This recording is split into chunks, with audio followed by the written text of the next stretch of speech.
Hello everyone, and welcome back to my YouTube channel. In today's video, I'll be showing you two different variations of the mushroom chapstick charms. Let's begin. For materials today, you're going to need less than 100 grams each of whatever many color wait for yarns, 3.5 or 4mm hook, some scissors, and beading supplies if you want them. Also check out my Instagram for a free written pattern.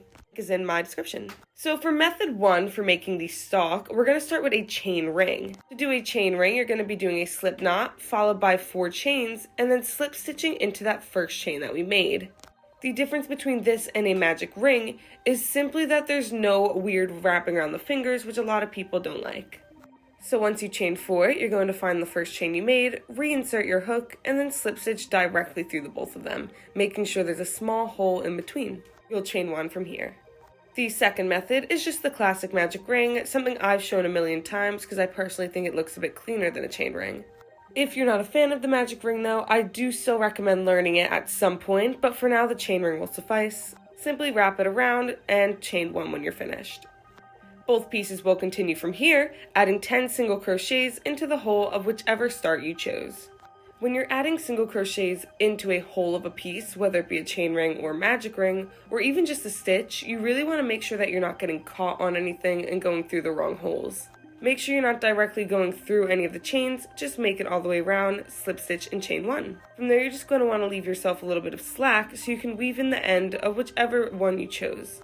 That being said, if you did start with a magic ring, I want to make sure you guys remember to pull your yarn taut before you do your slip stitch. Now again, regardless of how you started, these will be the steps to build a normal stalk. You're going to chain 1 from wherever you ended that last row and single crochet once into each stitch. Be very careful in determining where that stitch is. You don't want to go through just the back post or just the front post of it. Go directly into it. When you're done, you're going to want to slip stitch into that first single crochet you made and chain 1 to start the next row. This first row might be a tight fit, so very carefully work your yarn through. It'll get easier as the rows go on. This is just going to be one long cylinder, so you're simply just going to keep doing this row over and over again until you reach the height you need to fit your own chapstick. For example, I end up using about 10 rows total, but you can use more or less depending on what size you're going for. Since it's just a straight up and down stalk, there's nothing fancy to do. If you want to modify your stalk, you can actually add a ridge like some mushrooms have. At row 9, chain 2 and then begin to add 2 half double crochets into only the front of each stitch in the last row. These increased stitches are going to not just be bigger than the previous row, but they're going to come off the mushroom to give it that ridge effect that we're looking for. Complete this all the way around, then slip stitch into the start and chain 2 again. Be very careful to make sure you're going through that first half double crochet and not into the wrong spot. From here, you'll see the shape kind of looks like a cone opening up. That's what you want this part to look like before you continue. Your next row is going to be 10 decreases using half double crochets. If you've never made a decrease before, simply insert your hook through one stitch, then through the back of the next stitch, and then finish your stitch through the 2 of them. This will make it so the space between them is smaller, and it will end up creating the top part of this little funnel-y cone looking thing. But you just want to make sure that you have exactly 10, so that way your numbers are even as you continue around.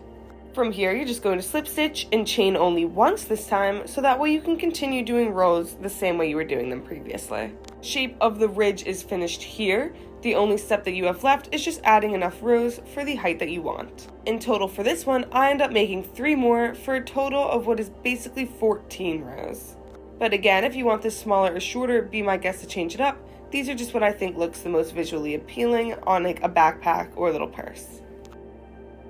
Continuing from either variation here, once you've reached that desired height, you're just going to want to leave a little bit of slack and then remove your hook from the piece entirely. We're going to now begin the top of the mushroom, starting the exact same way you started the start of the piece. So either a chain ring, a magic ring, and then add 10 single crochets into the inside of that hole. Finish it once again with a slip stitch and then chain once. To begin the increasing pattern, you're simply going to add 1 single crochet into each stitch the way you did before. At the end of this row and every following row, you're just going to be slip stitching and then chaining once. Now to start the pattern, you're going to be doing 1 single crochet and then 2 single crochets into the next stitch and repeating this pattern all the way around. This is going to build increases at a steady rate so you don't get frills. Using that same pattern, now you're going to be single crocheting once, then doing it once again, then single crocheting 2 into the next stitch. Just so you all know, this is usually a very typical pattern in making anything circular, so learning it now will help you in all future projects. To solidify the top of a mushroom, which you wouldn't normally do in a circle, you're going to do one increase row here of just 2 single crochets in every single stitch. Now is a great time to do a shape check-in. Make sure yours looks similar, if not exactly like mine. Now you're going to be doing 3 single crochets in a row before doing your 2 single crochets in one. I know counting can be a bit tedious. If you want to use stitch markers, be my guest, but I think you'll be able to handle it. A trick that I will use from time to time though is just doing little tally marks on a sticky note to make sure I know which number I'm on. And to continue with the same pattern, you'll now be doing 4 single crochet stitches in a row, then doing 2 in the next one. At this point, you want to make sure that your mushroom top isn't curling up on itself or frilling in any spaces, because that means you probably added too many increases in one of the previous rows. That being said, it should look a little bit like this at the spot that you're at. If you ended up making that ridge stalk, you're going to want to add maybe 2 more rows of increases as you go around. The pattern stays the same as it was, doing 5 single crochets then 2, and in the next row doing 6 single crochets then 2. Once you get to those bigger numbers, I really think using a sticky note and some tallies will help. Otherwise, if you're used to doing this sort of thing, keep the numbers in your head and make it all the way around. And this does not change the fact that you'll be doing a slip stitch and then a chain at the end of either row. End with 1 more chain. Once you're finished, you're going to cut your yarn and then pull it straight through that little chain that you made. What you're going to want to do next is weave in any of the remaining ends, which should be maybe the tail of the stalk, the tail of the top, and that final one that you just left. Speaking of the stalk though, you're going to want to grab it and reinsert your hook into that slack that we left earlier. Chain 30 times from here, and we're going to begin to actually attach these 2 pieces.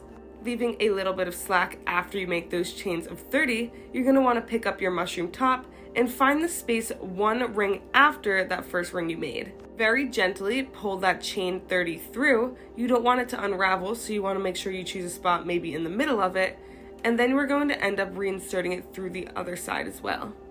To reiterate though, be very gentle as you do this part, because once you start losing chains, it's a pain in the butt to put them back. Once you pull it straight through, you're going to want to cut the yarn, leaving a little bit of slack so we can attach it again, but from there just pull it all the way up and then reinsert your hook through the back side of the mushroom top, through the one after the first ring, symmetric to the one that you just made. It is very important to make sure that these 2 pieces are adjacent to one another or symmetric to one another, because you want to make sure that your piece doesn't come out lopsided. You want the top to sit directly over the stalk that you made. So that being said, once again, very gently pull this through, again using the middle so that way you don't end up unraveling this on accident.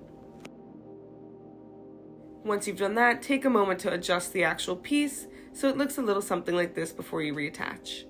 Reinsert your hook, then find the spot symmetric on the stalk to where you made that chain. That's where you're going to want to do a slip stitch with the remaining yarn, slipping through both of those, chaining 1, and then pulling the yarn all the way through.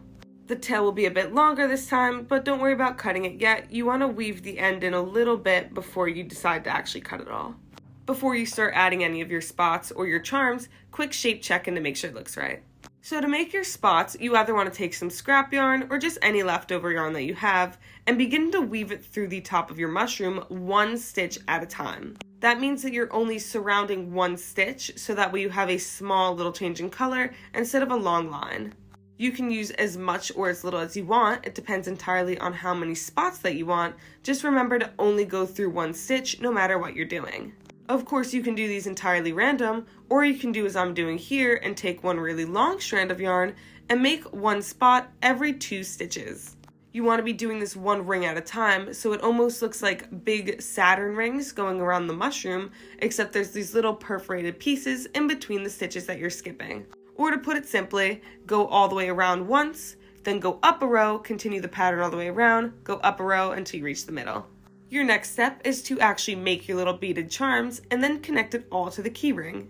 Be sure to tie your string a ton of times, make sure they're all really tight together, and if you're making 2 charms like I am, it always helps to tie them together afterwards. This connects them both to the keyring itself and then to each other, so they have a much lower chance of actually falling off. Make sure you cut all your string afterwards and then actually weave the mushroom itself through the little keyring that you had before. And just like that, you guys are totally finished. Thank you all so much for watching, and please check out my Instagram if you want that written pattern as you're going through this. If you enjoyed this video, check out the one right here. You'll probably like it just as much, and I make new videos every Tuesday afternoon. I also sell on Depop. The link is in my description here, and you can reach my channel from there as well. Again, thank you all so much, and I will see you all next week.